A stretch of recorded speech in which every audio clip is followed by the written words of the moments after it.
Jésus-Christ. Toi seul, tu es digne à jamais. Parce qu'en dehors de toi, il n'existe point d'autre Dieu. Tu es Dieu sur ton trône et tu resteras Dieu.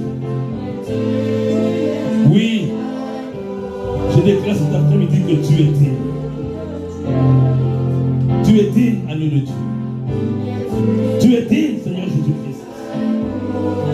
Digne es-tu. Digne es-tu, notre roi, notre sauveur, notre créateur, notre Seigneur. Tu es digne, s'il te plaît. Tu es digne. Digne es-tu, agneau de Dieu.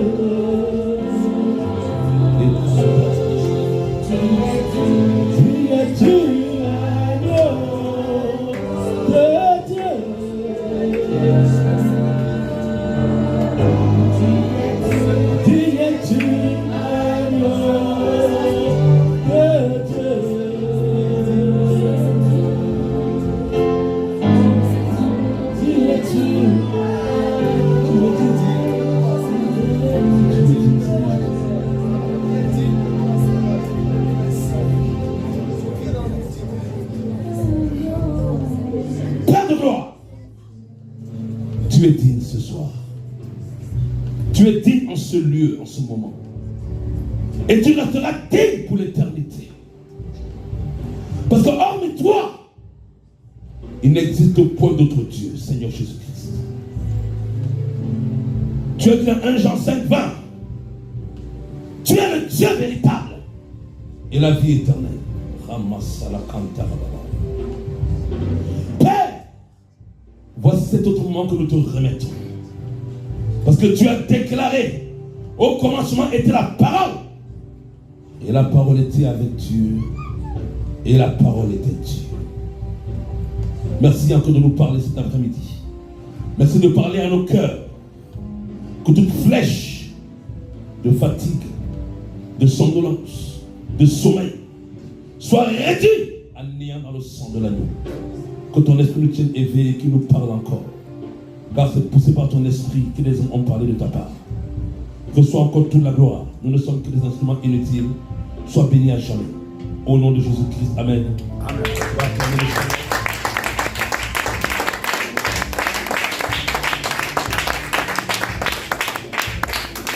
Alléluia. Il est beau de louer Dieu. Il est bon de le célébrer. Alléluia. Quand j'arrivais ici aujourd'hui, une seconde que Dieu m'a demandé, mais après, qu'est-ce que tu vas prêcher? Je lui ai dit, je ne sais pas. Je ne sais pas, mais Dieu le sait.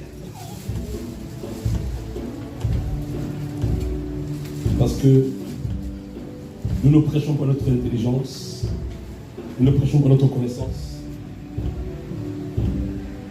nous prêchons la parole de Dieu.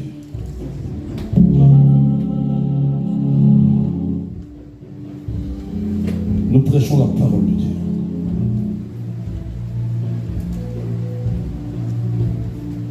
Cet après-midi,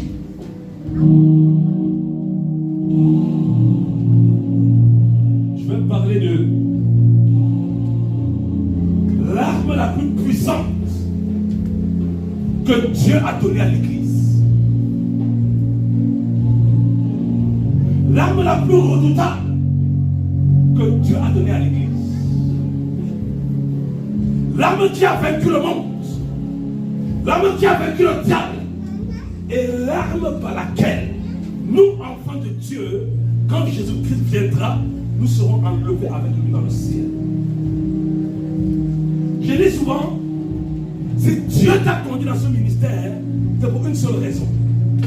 Le Saint-Esprit veut te préparer pour l'événement le plus important que le monde chrétien attend, le retour de Jésus-Christ. Le Saint-Esprit veut te préparer pour ton éternité. Aujourd'hui, c'est triste de le dire, mais l'Église a tellement pollué le message qu'il ne prépare pas les chrétiens pour leur éternité. Si tu attends Jésus-Christ, tu dois être préparé à son retour, afin d'avoir cette assurance que quand Jésus-Christ reviendra, tu partiras avec lui. Ou tu dois être préparé dans l'assurance que si tu quittes le monde, tu iras avec le Seigneur. La mort ne prévient pas, sauf quand Dieu le veut. Il est arrivé que Dieu prévienne ses serviteurs qu'il viendra les enlever. Quand tu es dans une communion puissante avec ton Créateur, Jacob a su qu'il allait partir, Abraham a su qu'il allait partir. Le Seigneur Jésus-Christ, quand il est venu, il savait le temps où il allait quitter ce monde. Sinon, la mort, elle prend toujours par effet de surprise. Les chrétiens meurent. Ici, je parle de la mort physique. Les païens meurent. Mais je me poserai toujours la question, et je te poserai toujours la question, aussi longtemps que tu me le permettras. As-tu encore, ou as-tu l'assurance de ton salut? Aller au ciel, ce n'est pas une mince affaire.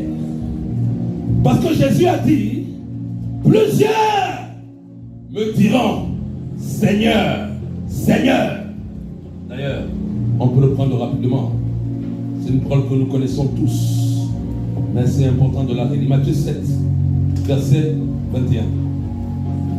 Ceux qui me disent, Seigneur, Seigneur, n'entreront pas tous dans le royaume des cieux, mais celui-là seul qui fait la volonté de mon Père qui est dans les cieux.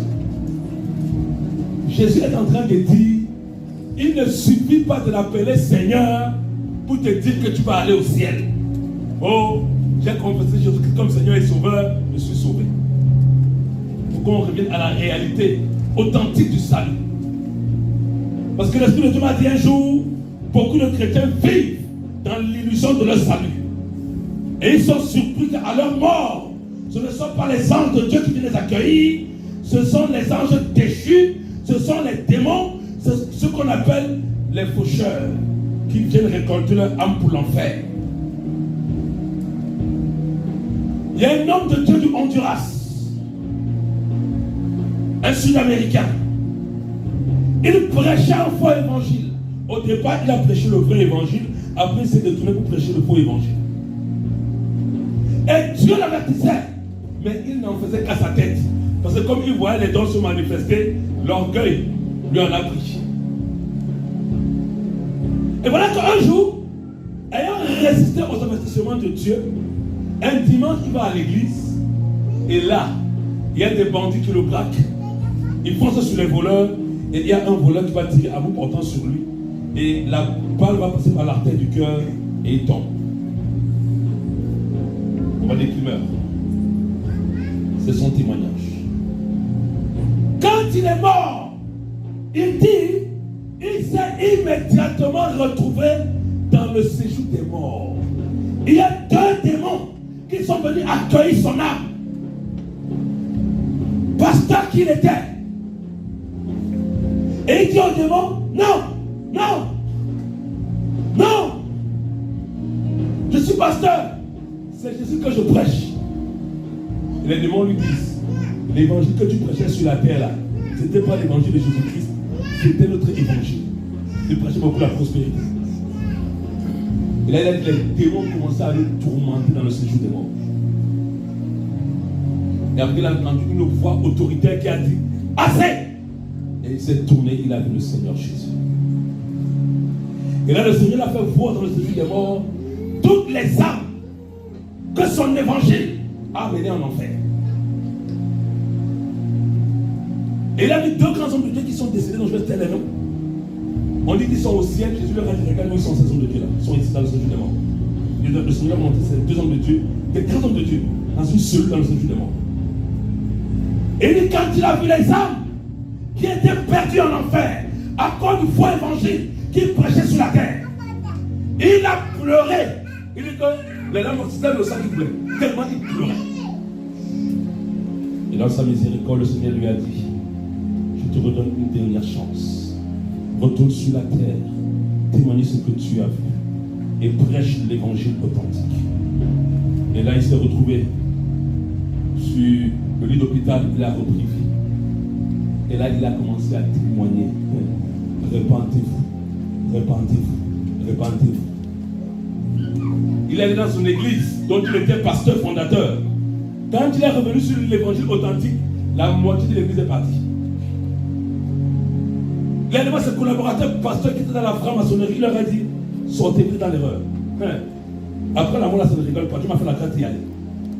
Au lieu qu'ils se répondent, ils ont voulu le tuer. Au point qu'il a dû quitter son pays. Il croyait être sauvé. Si Dieu ne lui avait pas fait la grâce d'atterrir là-bas et de revenir. Parce que dans le livre de 1 Samuel 2, la Bible dit, Dieu fait mourir et il fait vivre. Il fait descendre dans le séjour des morts et il en fait remonter. Dieu peut t'amener là-bas, visiter et il te fait revenir. Il est Dieu. Rien ne lui est impossible. Et là, il a pris conscience qu'il prêchait un salut illusoire. Il prêchait un salut menteur. Il a pris conscience que lui-même n'allait pas au ciel, mais bien plus à cause de l'évangile qu'il a enseigné. Il a amené beaucoup en enfer. L'Esprit de Dieu me dit, les temps dans lesquels nous sommes, l'heure, la dernière heure, cette heure-ci, c'est ce que dans Matthieu, la Bible appelle la dernière heure. C'est la dernière heure, je vous le dis en vérité. L'Esprit de Dieu me la tête dans mon esprit. Il me dit, c'est la dernière heure. C'est la dernière heure. La nuit vient où personne ne pourra plus travailler. Et le Saint-Esprit dit, la dernière heure, c'est l'heure où l'Église doit se préparer sérieusement. Parce que le jour du Seigneur viendra comme un voleur sur la terre.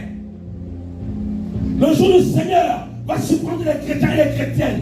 Le jour du Seigneur va surprendre les serviteurs de Dieu et les servantes de Dieu. Ce n'est pas une affaire de venir ici de prêcher, je vous le dis en vérité. Quand vous comprenez même le jugement qu'il y a derrière ceux qui enseignent là, vous n'allez pas comprendre prêcher. Parce qu'il dit que ceux qui enseignent seront jugés de Jacques. Ça fait peur. Moi-même, quand je m'étais souvent là, j'ai peur. Je vous le dis sincèrement. Parce que vous vous rendez compte, ça veut dire que si je ne sauve pas mon âme et que je vais en enfer, si un chrétien en enfer, son châtiment est une fois, le châtiment d'un pasteur qui est perdu, c'est multiplié par 7. Les pasteurs qui ne sont pas sauvés souffrent plus en enfer que les chrétiens qui ne sont pas sauvés. Parce que Dieu leur a donné la responsabilité du salut des âmes et ils ont joué avec. Dieu ne joue pas.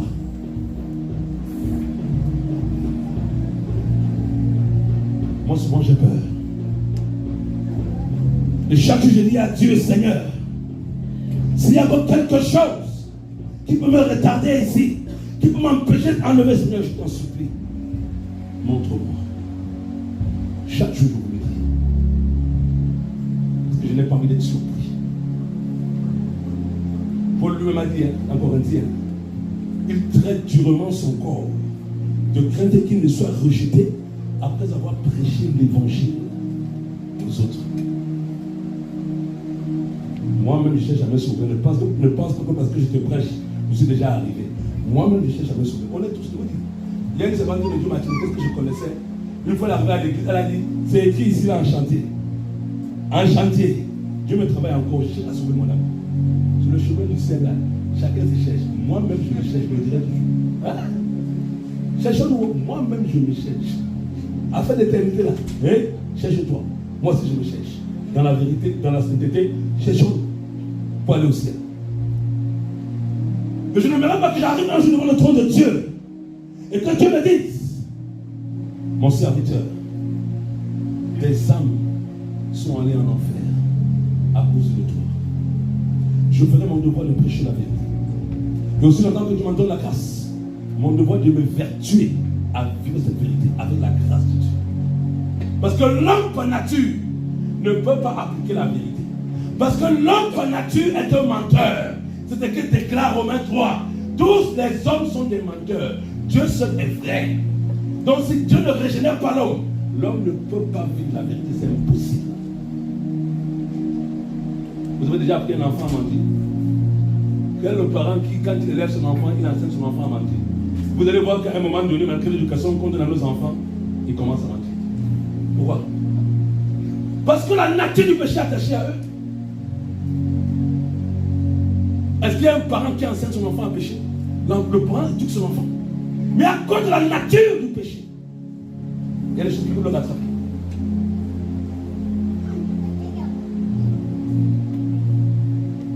C'est pourquoi pour vivre la vie chrétienne, il a fallu que Jésus-Christ vienne mourir à la croix pour que nous recevions de lui une nature nouvelle dans laquelle nous pourrions maintenant nous épanouir en Dieu.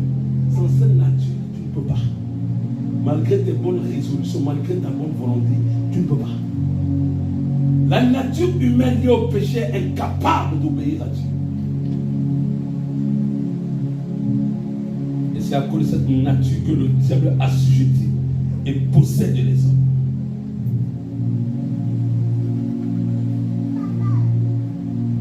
Dans la marche chrétienne, il y a 3 âmes dont tu as besoin pour tenir jusqu'à la fin, afin d'espérer voir le Seigneur Jésus-Christ. Parce que si tu ne vis pas ta vie chrétienne, je le dirai toujours, dans l'espérance de ton éternité, pardon, va vivre dans le monde et attends l'enfer tranquillement. C'est même mieux. C'est même mieux. Parce que le Père va dire à l'enfer, moi je me suis bien faussé dans mon péché. Mais toi, chrétien, des choses que tu as fait dans le monde et puis ton âme va en enfer. Donc si tu ne vis pas ta vie chrétienne dans l'espérance de l'éternité, je vais te dire une chose, ta sanctification sera faussée. Parce que pour que la sanctification soit puissante, il faudrait que le chrétien soit éveillé à son espérance éternelle. C'est ce que dit 1 Jean 3. Quiconque a cette espérance en lui se purifie comme lui-même est pur. Mais que si tu n'as pas l'espérance, ou si ton espérance n'est pas ferme, tu manqueras le but. Le salut, ce n'est pas une question de titre. Soyons bien clairs. Ce n'est pas je suis pasteur, je suis apôtre, je suis évangéliste, je suis prophète. Ça c'est sur la terre. Ça ne sauve personne. Appelle-moi frère, moi si tu le veux. Je peux soucier avec ça. Moi je veux sauver mon âme. C'est le plus important. Il y a 3 choses que Dieu attend que l'église des temps de la fin développe sérieusement. Et ces 3 choses-là, elles demeurent éternelles. 1 Corinthiens 13, 13. La perfection. 1 Corinthiens 13, 13. Même si vous oubliez celui-là, tu n'as pas oublié. 1 Corinthiens 13, 13. Maintenant, ces 3 choses demeurent. La foi, l'amour, l'espérance. Mais la plus grande de ces choses, c'est l'amour. C'est ça la base, le fondement même de l'évangile de Christ. C'est l'amour. C'est l'amour. Je disais à des personnes, même quand nous allons prêcher la sainteté, prêchons la sainteté avec amour. Ne prêchons pas la sainteté comme si on est meilleur que ceux qui n'ont pas encore eu la révélation. Prêchons la sainteté avec compassion. Prêchons la sainteté avec le fardeau du salut des âmes. Quand Jésus est venu sur la terre, c'est parce qu'il portait, je veux dire, le fardeau de l'humanité. Si tu ne prêches pas la sainteté avec le fardeau de l'éternité des âmes, tu tu vas devenir un bon religieux, une bonne religieuse. Alors là, c'est pourquoi dans le livre de Timothée, lorsque Paul va citer le caractère des temps des hommes de la fin, il dit, ayant l'apparence de la piété, mais régnant ce qui en fait la force. Qu'est-ce qui fait la force de la piété? C'est l'amour. Eh oui, tu peux être bien vêtu, bien couvert ou couverte, mais si ton cœur est capable de manifester l'amour, Dieu te dira en ce jour-là, hypocrite, retire-toi de moi.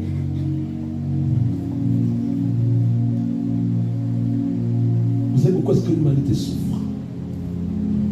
Pourquoi l'humanité gémit? Pourquoi l'humanité pleure?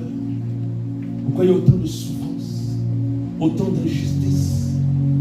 Pourquoi la mort? Pourquoi le meurtre? Quand vous ouvrez les informations tous les jours, c'est que des malheurs, c'est que des mauvaises nouvelles. Parce que le monde est dépourvu de l'amour de Dieu. Parce que le monde ne connaît pas l'amour de Dieu. Voilà pourquoi les hommes s'entretuent. Voilà pourquoi les hommes se font du mal. Le premier drame qui a bouleversé la première famille de l'humanité, c'est quand le péché est entré. Parce que quand le péché est entré, l'amour a quitté. L'amour de Dieu a quitté l'homme. L'homme a été séparé de Dieu. L'homme étant plus en communion avec Dieu, il ne pouvait pas manifester l'amour à son prochain. À l'époque, c'était Adam, son prochain, c'était Ève. Lorsque le péché est entré, c'est comme si l'amour que Adam avait pour Ève a séché. L'amour selon Dieu, c'est un amour charnel qui est entré. C'est pourquoi Dieu m'a dit à Ève, tes désirs se porteront vers ton mari, mais il dominera sur toi. Ici, quand tu parles de la domination, c'est une domination tyrannique. Parce que Christ domine sur nous, mais il domine sur nous par amour et avec son amour. Ce n'est pas une domination tyrannique. La domination n'est pas un péché. Écoutez bien. Dieu même, elle s'appelle un dominateur. Mais Dieu domine par amour. Celui qui est en position d'autorité, il a un pouvoir de domination sur l'autre. Mais sa domination doit se faire dans l'amour.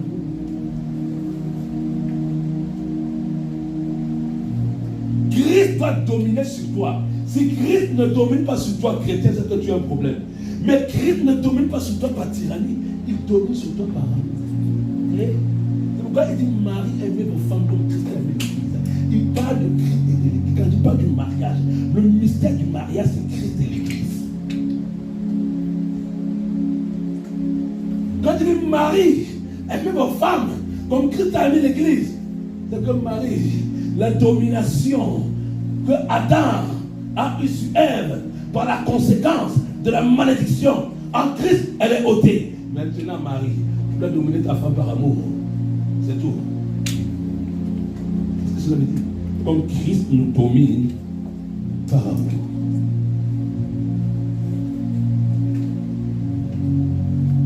C'est pourquoi les chrétiens, on ne peut pas aller voter dans ce monde. Je disais hier, j'étais allé enseigner quelque part dans une équipe de maison.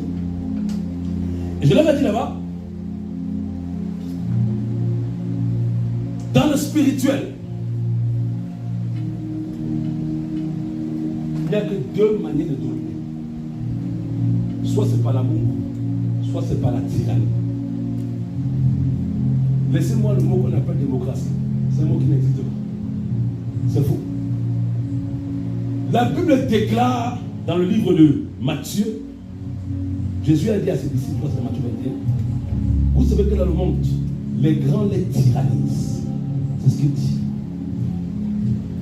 Aucun gouvernement dans ce monde n'impose son autorité par l'amour. Que ce soit démocratie, théocratie, tout ça, c'est la tyrannie, c'est la dictature. Parce que le monde est dépourvu de l'amour de Dieu. C'est dans l'église que normalement on est censé rencontrer le gouvernement de l'amour à travers la révélation de Christ.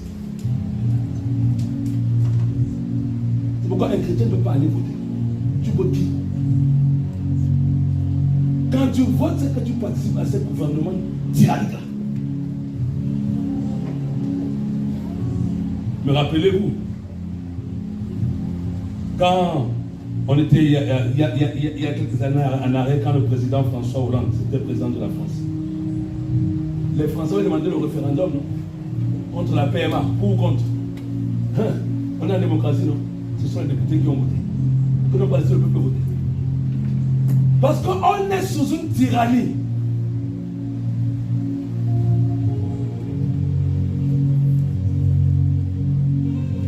Les grands de ce monde ne gouvernent pas avec l'amour de Dieu.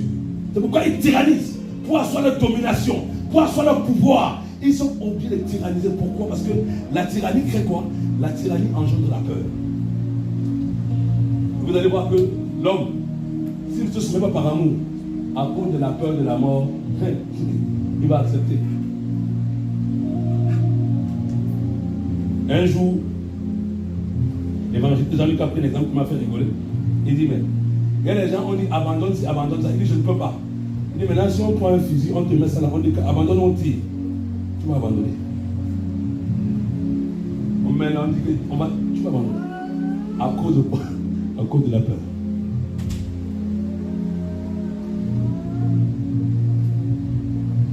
Et le Seigneur veut préparer l'Église. Mais le Seigneur veut préparer l'Église comment? La source de la véritable sanctification, c'est l'amour. On va comprendre ça tout à l'heure. C'est vrai. Vous pouvez observer la loi de Dieu. Le jeune homme riche que Jésus a rencontré, il a dit à Jésus, j'ai observé toutes les choses de ma jeunesse. Mais le jeune homme riche n'aimait pas Dieu. Vous dites, Jésus lui a dit, je vais te montrer que tu es un idolâtre. Tu es un idolâtre. Parce qu'il a dit à Dieu, mais j'ai respecté tout ce commandement là. Ne mens pas, ne vole pas. Jésus lui a dit, mais je vais te montrer que le premier commandement, tu n'as jamais respecté. C'est pourquoi Jésus lui a dit, va, prends tout ce que tu as, donne le pauvre, puis viens et suis-moi. La Bible dit, il s'en alla tout triste. Pourquoi? Parce qu'il était idolâtre de sa position. Il était idolâtre de sa personne. Il était idolâtre de son argent. Sans le Saint-Esprit, il est impossible à l'homme d'aimer Dieu de tout son cœur, de toute son âme. C'est impossible. C'est pourquoi il a fallu que Jésus-Christ vienne se sacrifier pour que nous recevons une humanité nouvelle dans laquelle nous allons aimer Dieu. Par toi-même, c'est impossible. Essaye, tu vas voir. Tu vas vite te fatiguer. Et c'est l'amour bâti sur la foi qui doit préparer l'Église au retour de Jésus. C'est pourquoi dans le livre de Matthieu 24, Matthieu 24,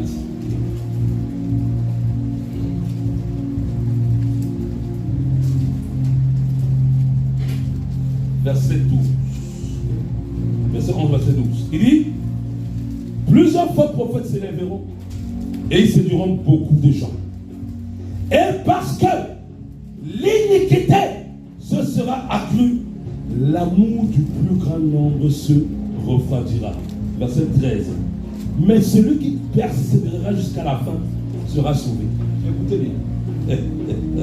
Merveilleux Saint-Esprit, je bénis, je t'adore. Il dit, celui qui persévérera jusqu'à la fin, persévérer dans quoi, à votre avis? Dans? Non. Dans la messe, dans l'amour.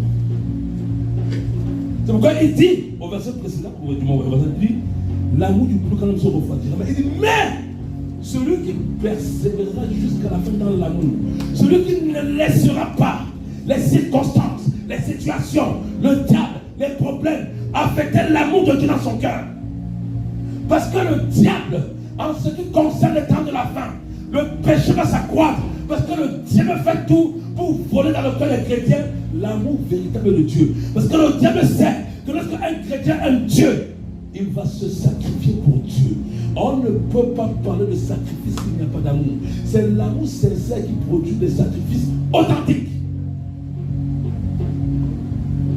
Dieu a tant aimé le monde qu'il a donné. Il a sacrifié son fils. Qu'est-ce qui a motivé Dieu? C'est l'amour. Vous ne pouvez pas accomplir un sacrifice que Dieu agrée si vous n'êtes pas d'abord animé de l'amour de Dieu. Maintenant, les hommes peuvent se sacrifier, mais pour leur amour propre. L'homme peut faire beaucoup de choses. Dès l'instant que ça va satisfaire son amour propre. Parce que je vais vous dire une chose. Une des premières choses qui dans la vie des chrétiens s'oppose à l'amour de Dieu, c'est ton amour propre. L'amour propre est un amour qui est plein d'orgueil. C'est pourquoi le Seigneur va dire, si tu viens à moi, et si tu ne aimes pas ton père, ta mère, ton frère, ton fils, ta femme, tes enfants, il dit que tu ne peux pas être mon disciple. Ici, il parle de l'amour propre, l'amour qui vient de la chair, l'amour naturel là, l'amour qui émane de ce sang, qui est voué à la perdition. Je peux aimer mon fils, mais mon amour que j'ai pour lui, peut lui donner la vie éternelle. Je peux l'aimer, c'est mon amour propre, mais ça ne se fera jamais.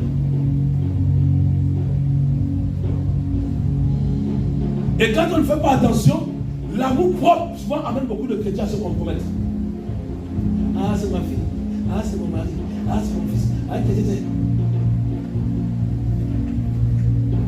L'amour propre. Parce que l'amour propre satisfait ta personne, ton ego. Mais l'amour de Dieu, c'est un amour qui va t'amener à te sacrifier. Non pas pour ta personne, mais pour l'autre. C'est là. C'est là. Tu vas aller au ciel. C'est là où tu t'attends. Oh Seigneur, je t'aime, je t'aime, je t'aime, je t'aime. Je vous ai raconté une fois ici que quand j'étais jeune chrétien, je me suis converti dans une église où on pratiquait le dépouillement. C'est vrai. Le peuple a appliqué ça, c'est parce que avant de quitter cette voie-là. Dans cette église, on chantait beaucoup les vieux cantiques. Et un vieux cantique, tellement j'étais sincère dans ma quête de Dieu. Quand on chantait ce cantique, il y avait une strophe que je ne chantais jamais. Parce que mon cœur voulait être en adéquation. Mon cœur voulait être en accord avec la parole de Dieu. Donc quand je commençais à chanter cette strophe, mon cœur me disait, ce que tu chantais là, c'est pas vrai. Ça ne reflète pas ta vie. Mon Jésus, je t'aime, je te cesse à moi. Il y a une strophe qui dit, les plaisirs du monde ne m'attirent plus. Dès que ça, on arrive là-bas, je me taisais. Parce que mon esprit disait que, regarde, tu as encore combattu la fille, tu dis que les plaisirs du monde ne t'attirent plus. T'attire encore, menteur. Donc je me taisais et Seigneur, c'est la vérité. Aimer Dieu, c'est mourir à soi. Aimer Dieu, c'est mourir au monde. Parce que je vais vous dire une chose. Le Seigneur a défini son amour. La plus grande expression de son amour a été sa mort à la croix, a été son sacrifice. Cela veut dire quoi? Que là où Dieu jugera ton amour, c'est quand tu seras prêt à sacrifier ta personne pour lui. À mourir à ta personne propre. Afin que son amour se définisse au travers de l'autorité dirige. Et c'est là où Satan aura comme pouvoir sur toi. Parce que dans 1 Jean 5, il a dit, celui qui aime, il n'y a en lui aucune occasion de chute. Parce que pour aimer selon Dieu, tu dois mourir à ta personne propre. Si on te dit non, tu te fâches, tu as un problème. C'est l'orgueil. La colère de l'homme, vous savez ce qui la caractérise? C'est l'orgueil. C'est pourquoi la Bible dit dans Jacques que la colère de l'homme n'accomplit pas la justice de Dieu. Parce que la colère de l'homme est liée à l'orgueil de l'homme. Pourquoi tu t'élèves quand on te dit non? Quand tu n'es pas le problème, pourquoi tu t'élèves? Si tu manifestes la colère quand tu es en désaccord avec toi, cela veut dire que tu es orgueilleux. Parce que un enfant de Dieu qui est rempli de l'esprit, il va toujours manifester la douceur. Vous avez vu Jésus à la croix, non? On l'a tapé. J'expliquais à des personnes hier que, regardez, pourquoi pensez-vous que Satan a autant persécuté le Seigneur quand il arrivait à la fin de son séjour terrestre? Et laissez-moi vous dire que Satan va autant persécuter l'Église parce qu'il sait que la véritable Église arrive à l'échéance de son séjour terrestre. Il sait que bientôt, bientôt, on sera enlevé. En tout cas, moi j'aspire à cela. Mais Satan n'a rien trouvé en Jésus. Jésus a dit dans Jean 14, Le prince de ce monde vient, il n'a rien à moi. Durant tout le temps où Jésus a marché sur la terre, il a cherché plusieurs fois à le déstabiliser, plusieurs fois à le faire pécher. Il n'arrivait pas. Parce que Jésus-Christ regardait au Père. Quand le temps de la croix arrive, la Bible déclare, Jésus lui-même a dit, c'est l'heure des ténèbres. Écoutez bien. C'est comme s'il est livré au diable. Tout ce que Satan cherche, quand il persécute Jésus, on le perce, on le tape, on lui met la couronne d'épines. Aïe, Seigneur. On dit quand on fouettait son dos là, la chicola avait des épines, ça arrachait sa peau.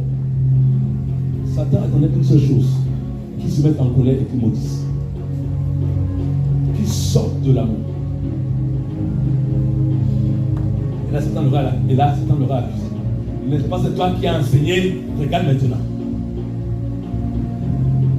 Quand Satan te fait la guerre, il ne veut pas que tu te définis dans l'amour de Dieu. Parce que là où tu manifestes l'amour, il n'a pas de pouvoir. Là où tu manifestes l'amour, par la foi qui t'habite, il est vaincu. Voilà pourquoi je vous dis une chose. Ne vous étonnez pas souvent que lorsque vous prenez la résolution de marcher avec le Seigneur, lorsque vous prenez la résolution d'aller encore de sainteté à sainteté, les persécutions commencent. Mais Dieu laisse faire pour te faire grandir encore. Mais quand l'ennemi te persécute, parce qu'il veut que tu ouvres une porte, il veut que tu sortes de l'amour, que tu commences à devenir comme celui qui entre. Parce que c'est lui, hein, il entre dans la personne là, il commence à t'insulter, il commence à te mépriser, il commence à t'ignorer pour que toi tu puisses rentrer dans le jeu de la personne. Et quand tu rentres dans le jeu de la personne, tu es sorti de l'amour, tu es devenu comme Satan lui-même. Et là, il t'accuse. Il dit à Dieu, regarde, ta fille là non, regarde. Quand je suis rentré dans la soula pour l'attaquer, comment est-ce qu'elle a réagi, non? Comment elle a réagi, non? Elle n'a pas réagi comme toi, elle a réagi comme moi.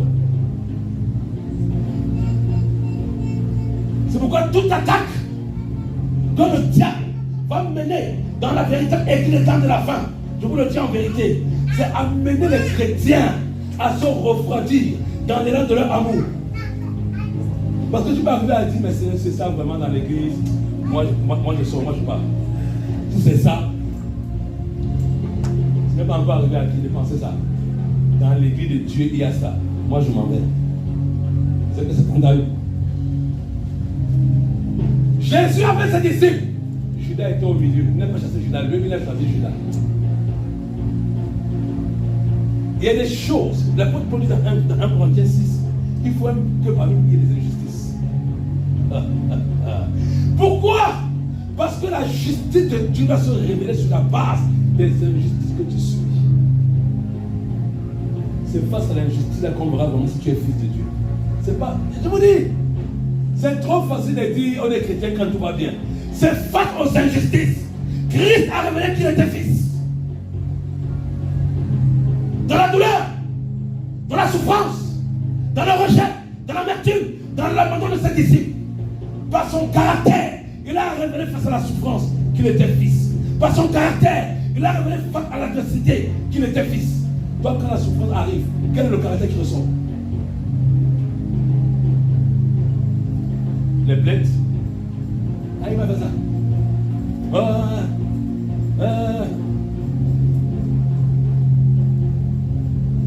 Pourquoi l'identité du fils soit révélée en chaque chrétien? Tu dois connaître la persécution, tu dois connaître les injustices. C'est ça qui va révéler en toi l'identité du fils. Attention, je suis enfant de Dieu. Ce sont les épreuves que tu traverses qui vont révéler en toi la nature d'enfant de Dieu. Sachez-le.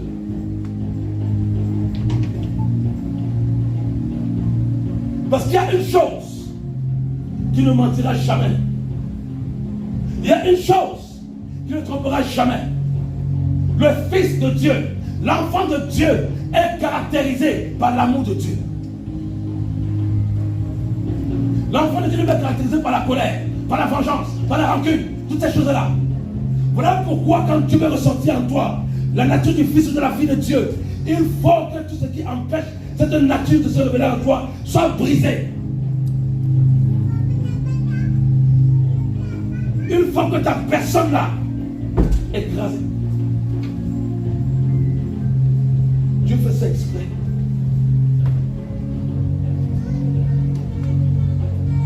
Quand le Seigneur se laissait du baptême, il y a un témoignage qui lui a rendu. Celui-ci est mon fils bien-aimé, en qui je mets toute mon affection. Quand tu reçois le Saint-Esprit, le témoignage est rendu. Écoutez.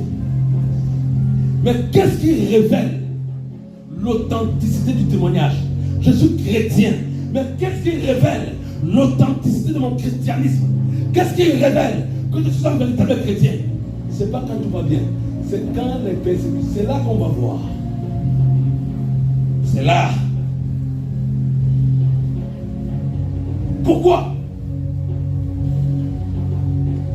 Celui qui ne prend pas sa croix et ne me suit pas n'est pas digne.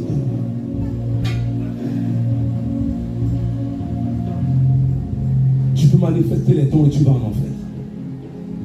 Tu peux chasser les démons, tu vas en enfer. Je vais vous dire une chose qui est très belle. Je l'ai dit une fois en Côte d'Ivoire. Pour moi, ce n'est pas une excitation de chasser les démons. Je vous le dis en vérité. Parce que je sais que si je ne fais pas sur ma vie, je pourrais me retrouver dans le même lieu que ces démons que j'ai chassés sur la terre. Jésus a choisi 70 disciples. Au total, 82 disciples. Mais sur les 82 qu'il avait choisis, ils ont chassé les démons. Quand ils sont revenus vers Jésus dans le livre de Luc 19, ils avaient un enthousiasme. Oh Seigneur, même les démons nous sont soumis à ton nom. Jésus a cassé leur enthousiasme vite. Ne vous réjouissez pas de ce que les démons vous soient soumis. Réjouissez-vous de ce que votre nom est inscrit dans le livre de vie. Ce n'est pas une joie, ce n'est pas une joie de chasser les démons. Laissez-moi ça. Je vous le dis en vérité. Il que celui qui se glorifie devant Dieu. Pas de chasser les démons. Pas de guérir les malades, pas de susciter les morts. Donc, beaucoup ont fait ça. Et seront dans le même lieu que ces démons-là qui les tourmenteront s'ils ne reviennent pas au Seigneur. C'est en ce sens que dans le livre de Proverbe 31, il est écrit: la grâce est trompeuse et la beauté est vaine. La femme qui craint l'Éternel est celle qui sera louée. Il dit la grâce est trompeuse. Parce que l'onction, c'est une grâce. L'onction, ce n'est pas ton mérite. C'est une grâce. Mais il y a des personnes, même des chrétiens, parce qu'ils voient la grâce de l'onction, ils vont négliger les éléments essentiels que sont la foi, l'amour, l'espérance. Attention. L'onction peut t'utiliser. Mais si tu n'es pas trouvé à la fin de ta vie dans ce que Dieu approuve, tu deviendras un vase, pas un vase d'honneur, mais un vase d'un usage vide. Dieu t'aura utilisé, mais ton âme n'aura pas été sauvée. Attention. Saül a connu l'onction. Judas a connu l'onction. Les 70 disciples ont connu l'onction. Mais ils n'ont pas été sauvés.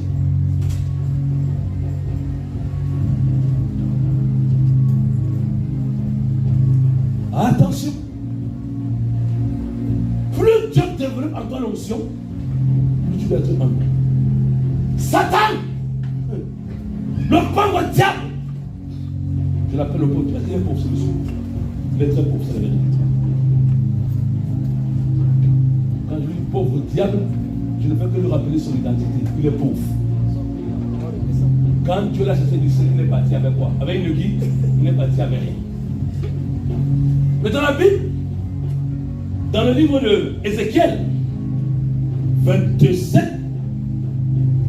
excusez-moi, il est dit de Satan: tu étais un chérubin protecteur sur la montagne de Dieu. Le mot ici, hébreu, qui est donné protecteur, c'est un mot qui parle d'onction. Tu étais un chérubin oint sur la montagne de Dieu. L'onction ne l'a pas empêché d'être précipité quand il a péché, quand l'iniquité peut trouver en lui. Je vais vous dire aujourd'hui qu'est-ce qu'un cœur unique, parce que le contraire de l'amour, c'est le cœur unique. Quelqu'un ne peut pas mentir, mais il a un cœur unique. Quelqu'un ne peut même pas voler, il a un cœur unique. C'est comme le jeune homme riche. Il refuse de suivre Jésus-Christ parce qu'il a un cœur unique. C'est l'iniquité que Jésus va révéler dans son cœur. Pourtant, c'est un jeune homme qui a dit: je ne mens pas, je ne vole pas, je ne triche pas. Mais son cœur était unique. Pourquoi? Parce que dans son cœur, il nourrissait l'idolâtrie. Et l'idolâtrie est une forme de méchanceté. Quand Jésus lui a dit: Vois ce que tu as donné aux pauvres. Sa méchanceté s'est révélée. Il était incapable de se débrouiller pour nourrir les pauvres. Méchant. Jésus lui dit, ton cœur est méchant. Parce que Dieu seul est bon. Si tu veux recevoir un cœur bon, il faut que tu entres dans ce cœur. Le pharisien, le publicain. Le pharisien est arrivé. Oh Dieu. Oh Seigneur. On est beaucoup de chrétiens, on a fait ça. Oh Dieu, je suis un bon chrétien. Je donne ma dîme. Je suis régulier à l'église. Dans mes prières, tu vois, je ne mens pas. Je ne vole pas, Seigneur. Mais il était unique. Parce qu'il dit, je ne suis pas comme celui-là. Il va mépriser son prochain.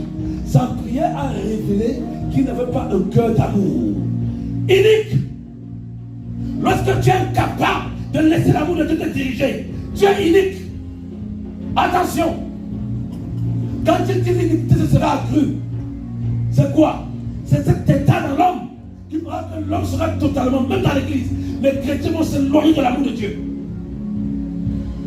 Unique.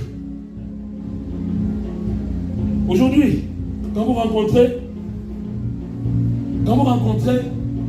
des frères et sœurs chrétiens, j'ai un ami un jour, on parle. Il veut me persuader que boire le vin c'est bon. Et ce gars-là, il est versé dans les Écritures. On dit qu'il est versé. C'est-à-dire que je l'ai amené un jour en Belgique. Il a pris les frères et sœurs de la Belgique, il les a ramassés. Il a pris les versets, alignés. Les autres n'avaient même plus d'argument face à lui.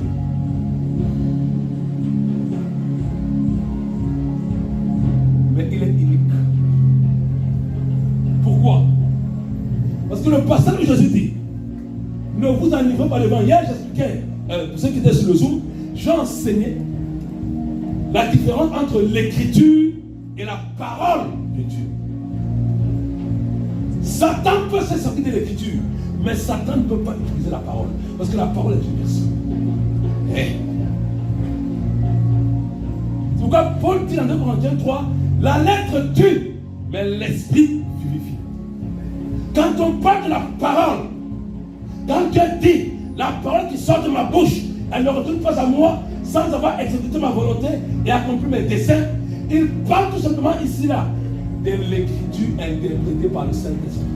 C'est quand le Saint-Esprit est collé à l'écriture là, que l'écriture devient vivante et qu'elle peut donner la vie. Sinon, vous allez voir tellement de serviteurs de Dieu aujourd'hui qui prennent les Écritures pour justifier le péché. Je connais des pasteurs qui prennent la Bible pour justifier la polygamie, pour justifier l'adultère, pour justifier l'alcoolisme, pour justifier les faux cheveux, tout ça. Il y en a qui donnent l'Écriture pour justifier ça. C'est vrai, quand on lit la Bible, on a toujours la Bible dans l'intention de chercher la pensée de Dieu. La Bible, ce n'est pas le mot à mot. C'est quelle est la pensée révélée de Dieu à travers cela. Parce que la Bible, il n'est pas écrit dans la Bible. Au commencement était l'écriture. C'est parce qu'il est dit. Au commencement était la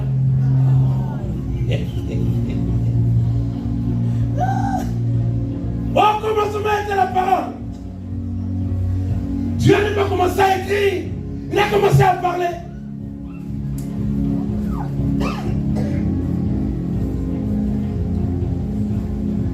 Sinon, comment pensez-vous aujourd'hui? Nous avons les écrits de Paul. Nous avons les écrits de Pierre, de Jean, de Jacques. Mais à leur époque, ils avaient quel écrit? À leur époque, ils avaient quel écrit? Quel écrit ils avaient? À leur époque, on les reconnaissait pour avoir été avec la parole faite chair. C'est pourquoi Jean va dire, la parole, nous l'avons touchée, nous l'avons palpée, la parole vivante, on a communié avec elle. Il rend témoignage de la parole. Et c'est pourquoi nous aussi chrétiens, Dieu nous appelle à devenir la parole. Eh oui.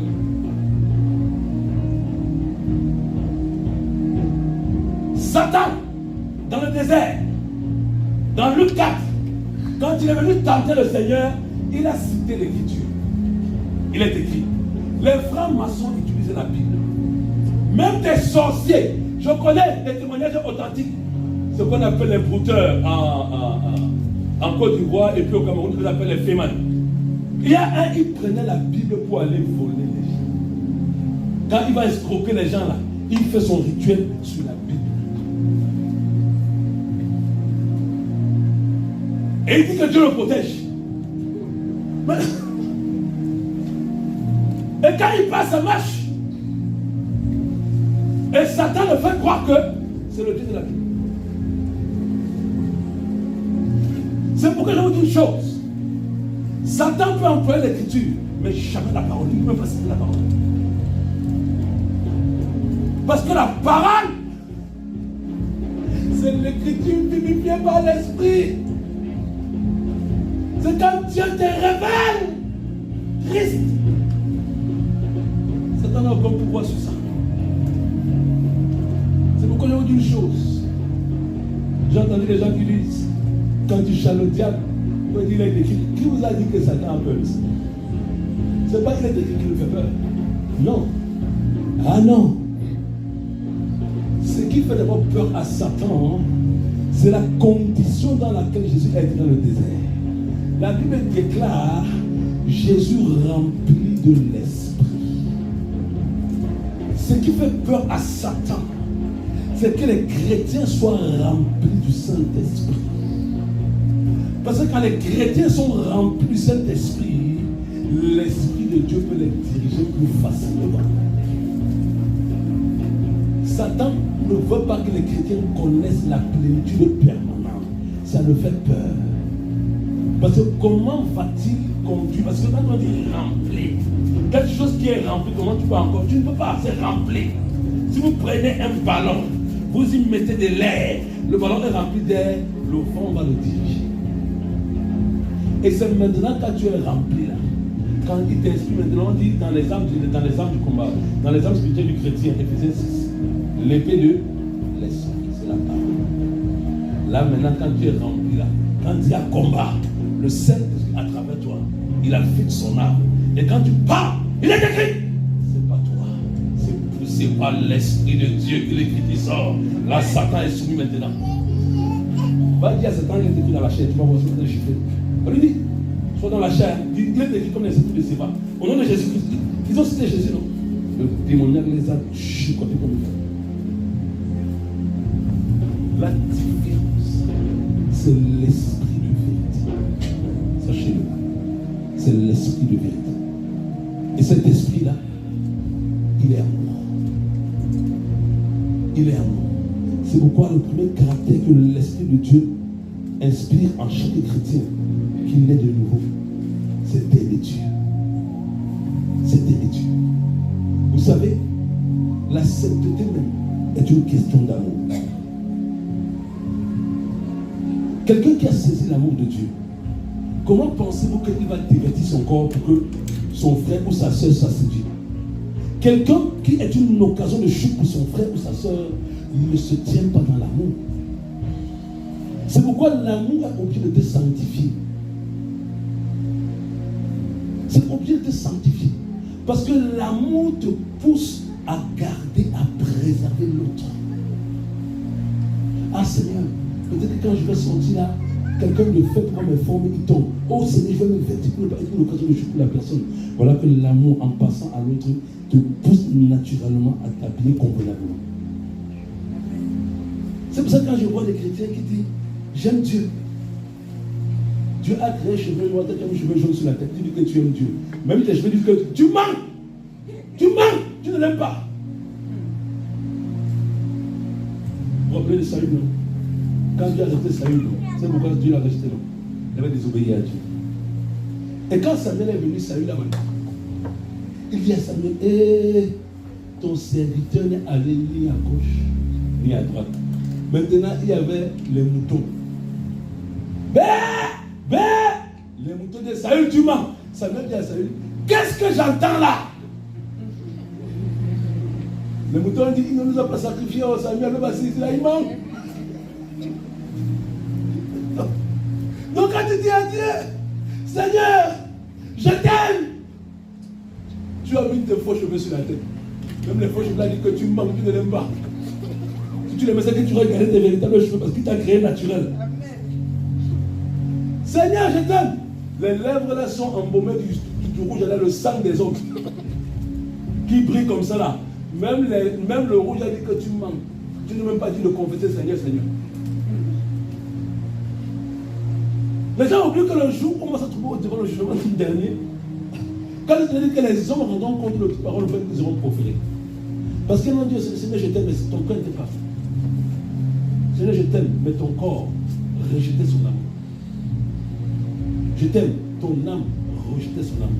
Tu n'étais pas vrai. Parce qu'on ne peut pas dissocier l'amour de la vie. C'est ça dont il s'agit. On ne peut pas dissocier. Celui qui aime a l'obligation. C'est pourquoi je vais vous dire une chose qui est vraie. Seront vrais les uns envers les autres. Je vais vous dire une chose. Amen. Même si cela blessait ton frère, dis-lui la pensée de ton frère. Tu sais pourquoi?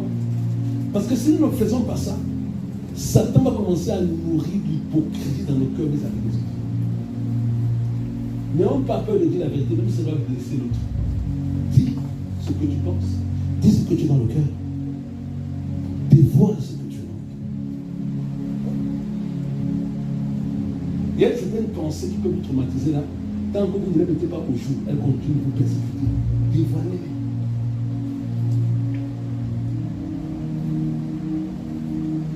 Je me rappelle d'un papa français.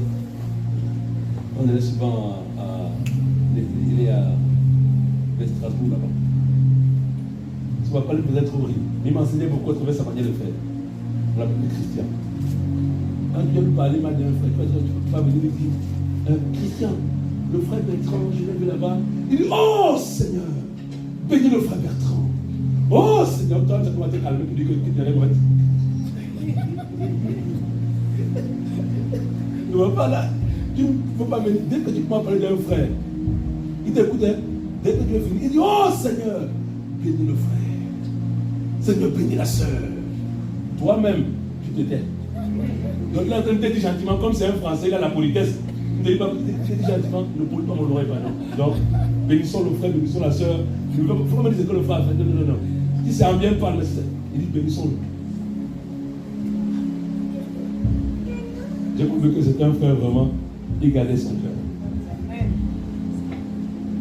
Parce qu'une chose que vous entendez sur un frère, sur une soeur, si vous n'êtes pas mature dans l'esprit, ça peut fausser votre vision de la personne. Alors quand je vous dis une chose,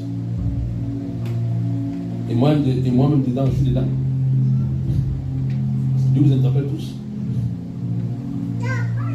L'une des erreurs des frères et des sœurs, la Bible dit dans Jacques, l'amour couvre une multitude de péchés. L'amour, c'est pas voir la nudité de ton frère et d'aller dire à l'autre, L'amour, c'est d'abord voir la nudité de ton frère et venir la couvrir ou le couvrir. C'est d'abord ça.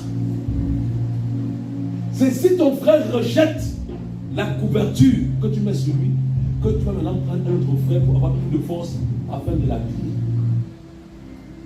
Mais si d'entrée de jeu, tu vas exposer chez l'autre la nudité de l'autre, même si c'est vrai, ça devient de la calomnie. Calomnier, ce n'est pas forcément dire des choses mensongères au sujet de la personne. Écoutez bien. Tu peux dire des choses qui sont vraies au sujet de la personne et tu es dans la calomnie parce que l'état de cœur avec lequel tu le dis n'est pas puissant. Donc quand on parle de la calomnie, ça parle d'abord d'un état du cœur. Calomnier, c'est l'état de ton cœur d'abord.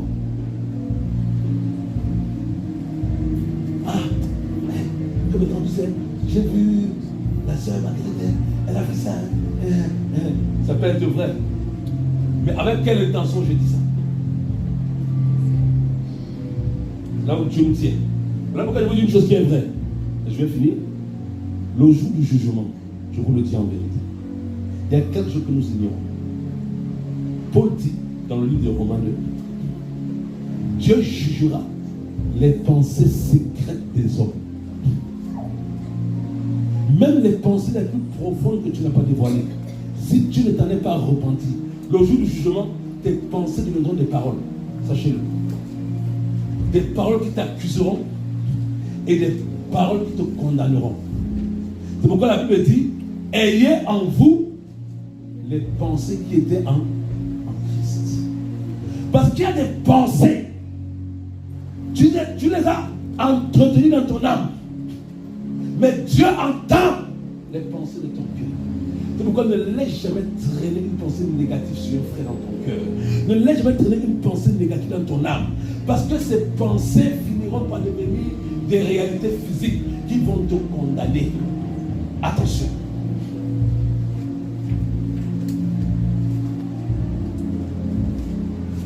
Et parce que l'iniquité se sera accrue, l'amour d'un plus grand homme se refroidit.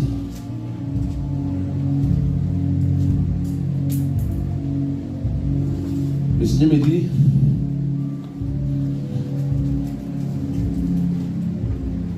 beaucoup de chrétiens vont aller en enfer, non pas parce qu'ils n'ont pas pratiqué la sainteté,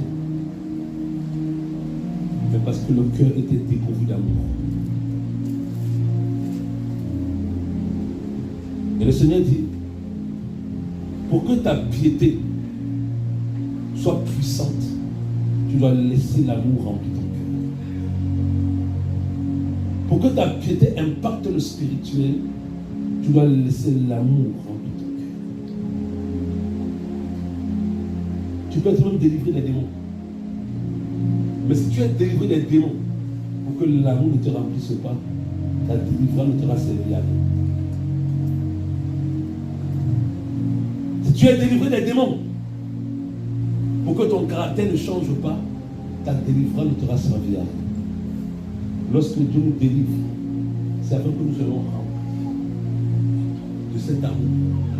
Et afin que nos pas désormais soient guidés, dirigés par la puissance de son amour.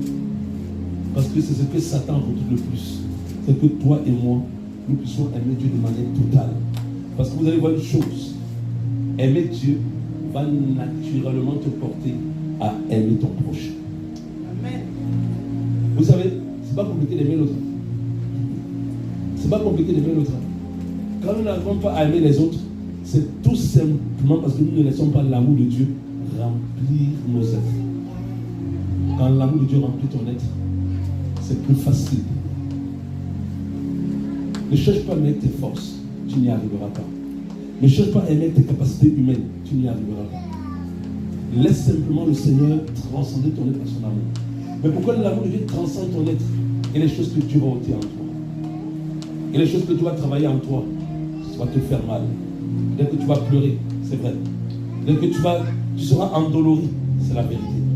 Mais tout ça, c'est pour permettre désormais à l'amour de Dieu de circuler au travers de ta vie. Parce que là où la souffrance de Christ n'a pas produit la mort chez un chrétien, ce chrétien aura du mal à se définir dans l'amour de Dieu. Même si l'amour est en lui, il aura du mal à manifester l'amour. Vous comprenez? C'est pourquoi, quand tu viens à Christ, la première chose que Dieu fait, Dieu ôte d'abord de ta vie les démons. Allez, Satan parle de ça. Numéro 1. Quand Satan est parti, 2. Parce que l'amour de Dieu maintenant vient, mais l'amour doit se manifester. Quand Satan est parti, Dieu a maintenant brisé ta personne. Parce que l'ennemi numéro 1, c'est le diable. L'ennemi numéro 2, c'est ta personne. Ta personne aussi est inimitié à Dieu. La Bible dit dans Romains 8 que la chair, Romains 8, je crois, la chair ne se souvient pas à la loi de Dieu et elle ne le peut même pas. Donc Dieu doit briser ta personne. Ça, c'est plus le nom de Jésus-Christ maintenant, c'est la croix. La croix, c'est quoi? La croix, c'est tout ce que tu vas subir à cause du nom de Jésus-Christ. Les injustices, les trahisons, les insultes, les moqueries, les railleries, le mépris. Tout ça, c'est la croix. Il faut que tu l'acceptes. Parce que tant que tu n'acceptes pas la croix, tu n'auras jamais, jamais, jamais la force d'aller jusqu'au bout. Pourquoi est-ce que les apôtres ont régné le Seigneur? Parce qu'ils n'ont pas accepté la croix. Sachez qu'un chrétien qui refuse la souffrance, un chrétien qui refuse le brisement, il est déjà en train de régner le Seigneur sans le vouloir. C'est ça qu'on appelle l'iniquité. Parce que les apôtres avaient tout quitté. Pierre a dit, nous qui avons tout quitté pour te suivre. Mais ils ne s'étaient pas quittés eux-mêmes. Ils avaient tout quitté. Mais cela ne les a pas empêchés de régner le Seigneur. Tu peux tout quitter pour le Seigneur. Mais quand le moment de la croix arrive, tu peux te faire mourir, tu le réduis. Parce que tu n'es pas prêt à accepter ça. Tu n'es pas prêt à accepter à mourir dans ta personne. Tu n'es pas prêt à accepter l'humiliation. Et c'est là, je vais te dire une chose, que Satan pourra te reconnecter. Parce que Satan dit, si tu refuses l'humiliation, c'est parce qu'il y a encore une part d'orgueil. Et comme lui, c'est le père de l'orgueil, c'est l'incarnation de l'orgueil, il pourra venir se reconnecter à toi à cause de ton orgueil. Oui, peut-être tu ne mentiras plus. Oui, peut-être tu ne voleras plus. Mais à cause de l'orgueil, quand on parle de l'iniquité, c'est cet orgueil-là désormais. Vous allez voir que comme j'ai pris l'exemple du publicain et du pharisien. Le pharisien, il y a beaucoup de choses qu'il ne faisait plus. Mais l'orgueil, il a méprisé son prochain. C'est l'orgueil qui fait ça, je suis meilleur que l'autre. L'orgueil. Quand on parle de l'iniquité même, c'est ça. Il dit que Satan veut trouver parfait jusqu'au jour où l'iniquité peut trouver en lui. L'orgueil. Sache que toutes les fois que tu vas révéler ton orgueil, il va briser ta personne. Et si ta personne refuse le brisement, sache que c'est l'expression de ton orgueil. Et si tu ne laisses pas Dieu briser cet orgueil, au jour du jugement, au jour de l'enlèvement, l'orgueil peut t'empêcher de partir. On va se lever.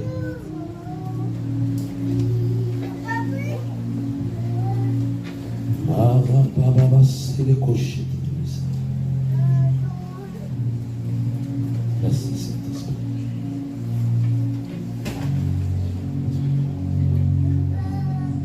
Merci Saint-Esprit. Arrêtez. Bien. Marababa chete crédimos.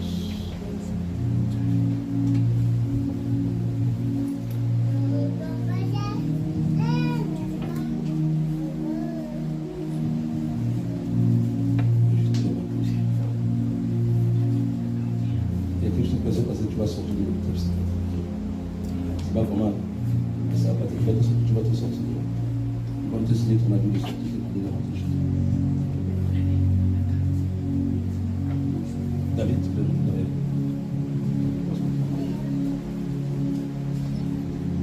Père!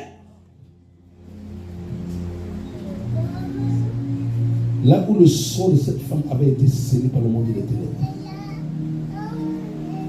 je décrète aujourd'hui dans le sang de Jésus-Christ que son sort est décellé. Son sort est décellé.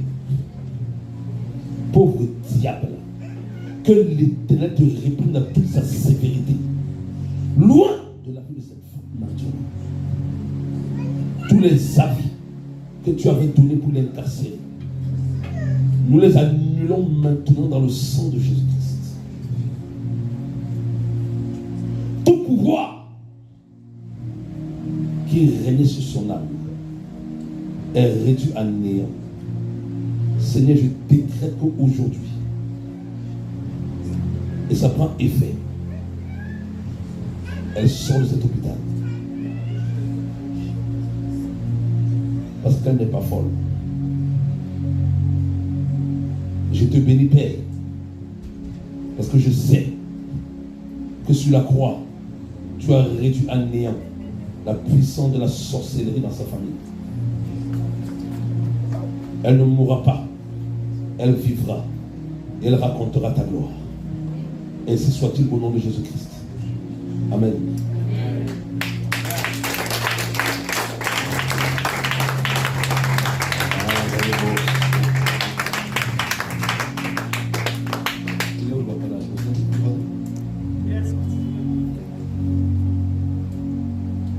Tu vas dire cet après-midi, Seigneur, je vais te remplir de ton amour. Seigneur, je veux grandir dans ton amour. Je ne veux pas que ton amour refroidisse dans ma vie. Je ne veux pas que ton amour refroidisse dans mon cœur. Mais plus le temps avance, que ton amour croisse en moi. Que ton amour croisse en moi. Jusque dans la vie éternelle. Jésus a dit à Simon Pierre, fils de Jonas, m'aimes-tu plus que nous-mêmes ceci? Alors Père mes brebis.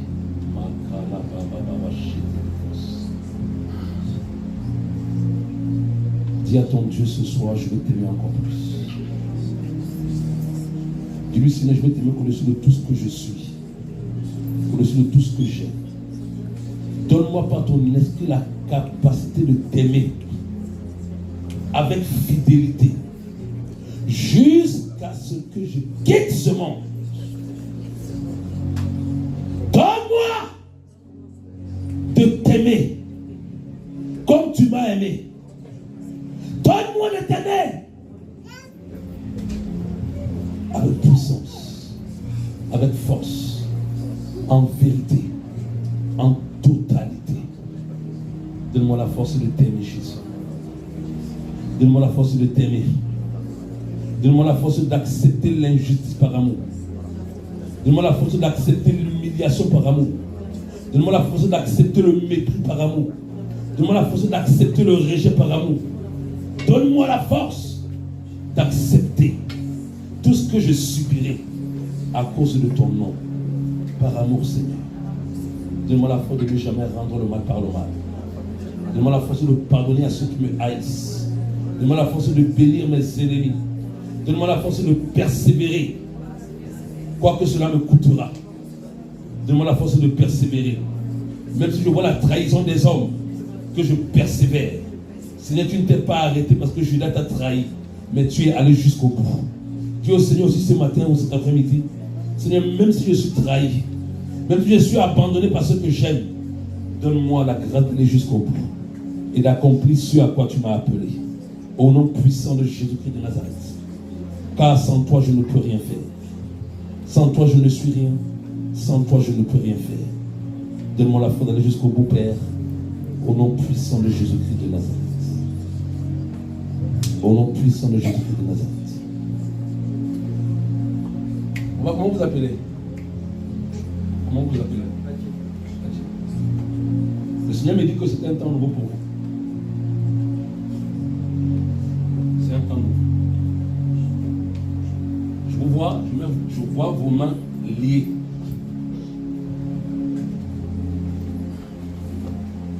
Il y a beaucoup de choses, beaucoup de domaines de votre vie où, sans comprendre pourquoi vous avez été bloqué.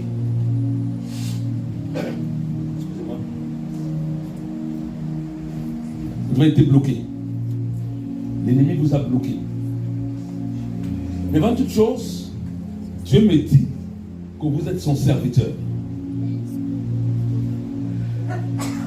Et vous allez rentrer dans une saison nouvelle. Je suis en train de voir des chaînes se briser, se briser, se briser. Et je vous vois sortir comme quelqu'un qui sort subitement de l'eau. Comme ça. Parce que votre vie a été étouffée par le diable pendant des années. Et c'est le temps maintenant où le Seigneur va vous amener à autre chose. Et Dieu me dit de vous dire que vous allez expérimenter la gloire de Dieu, que vous allez le témoigner. Beaucoup de force de retenue. Beaucoup. Beaucoup. Satan a beaucoup combattu votre prospérité. Vous aurez été non prospère. Il y a beaucoup de choses que vous avez entrepris, mais pas. Mais le Seigneur puisse sécher. Alléluia. Père de gloire, tu nous as parlé par ta parole. Tu as dit sanctifie-les par ta vérité, ta parole est la vérité. Que ta parole nous sanctifie cette semaine. Que nous puissions marcher par ton esprit dans ta parole. Qu'elle nous fasse grandir. Qu'elle nous conduise, qu'elle nous dirige, qu'elle nous illumine. Que ton esprit ouvre notre intelligence afin que nous saisissions encore plus le sens des Écritures pour demeurer dans la vérité et pour nous définir dans ton amour parfait. Je te rends grâce encore aujourd'hui pour tout ce que tu es, tout ce que tu as fait. Que cette semence demeure en nous et que Satan ne vienne pas la voler. Reçois toute la gloire au nom puissant de Jésus-Christ. Amen. On va acclamer le Seigneur.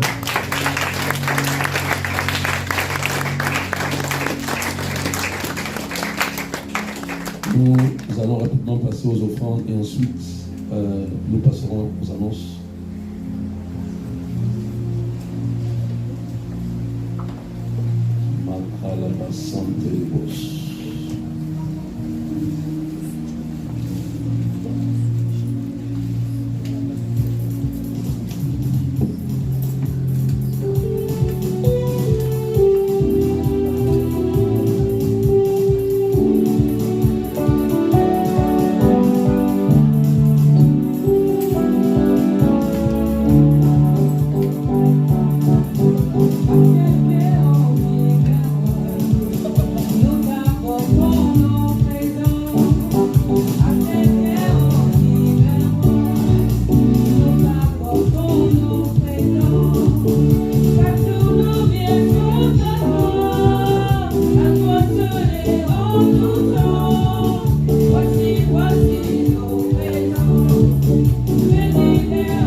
Frère Jonathan.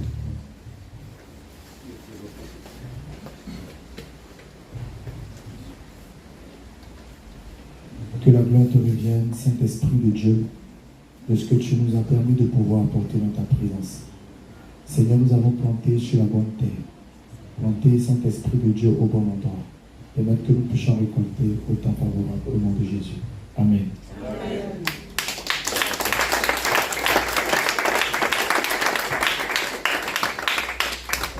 Quelques annonces que je fais avant de pouvoir prier pour la fin. La semaine prochaine, normalement, je vais aller au Maurice rejoindre l'évangéliste Jean-Luc parce qu'on a une grande croisade.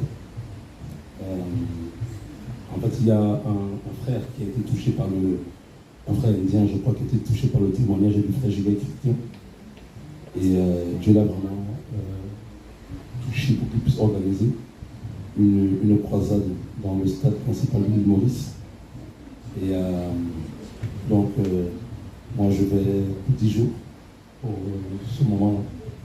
Moi, l'évangéliste sera déjà par le 17. J'arrive là pendant le 19 pour 10 jours.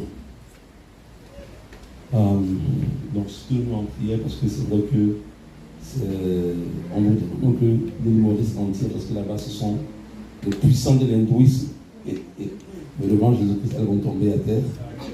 Donc, nous savons vraiment que Dieu se manifestera puissamment durant ce moment. Donc, je voulais dire aussi dans mes esprits parce que, faute de trouver un local, on a dû annuler une fois de plus, enfin Dieu sait pourquoi, la délivrance du mois de juillet. Bon, je parlerai avec l'apôtre Israël et les dates pour la nouvelle délivrance seront communiquées ultérieurement par la grâce du Seigneur. Mais je crois qu'avec la grâce du Seigneur, on a déjà trouvé un lieu, mais il y a un pasteur qui était fait à nous, qui est très même déjà, nous louons régulièrement un lieu à 2 heures de Paris, un lieu qui peut accueillir 37 personnes. Mais statistiquement parlant, pour le mois de juillet, il ne pouvait pas parce qu'il était un peu trop tard. Donc, je verrai avec les responsables et puis on va définir les dates et après ce sera publié sur le WhatsApp de l'église pour informer tout le monde. Et comme ça, ceux qui pourront s'inscrire, voilà, le feront par la grâce de Dieu. La semaine dernière, nous avons eu une réunion pour l'organisation de l'église. Tout simplement parce que vous allez voir que l'église grandit et au départ, c'est vrai que j'étais seul, merci Seigneur. L'apôtre Israël et son épouse sont venus. Et qui dit croissance, dit organisation pour le meilleur fonctionnement de l'œuvre de Dieu. Alléluia. Donc vous allez voir que dans le livre de Timothée, Paul va dire à Tite, je te laisse à Crète afin que tu établis les anciens, ainsi de suite pour le bonheur de l'Église. Alléluia. L'Église est une institution spirituelle, mais nous sommes encore sur la terre et elle est organisée par le Saint-Esprit afin que Dieu continue de faire son œuvre par la grâce, parce que je sais que l'Église grandit et elle grandira encore plus que cela, parce que l'Esprit de Dieu a vraiment la main mise sur cette œuvre pour le salut des âmes. Donc, il y a donc plusieurs départements qui ont été formés par la grâce du Seigneur avec des responsables. Et donc, je vais lire les départements formés et les responsables alloués aux 10 départements. Voilà. Il est important de rappeler que quand je ne suis pas là, en absence, c'est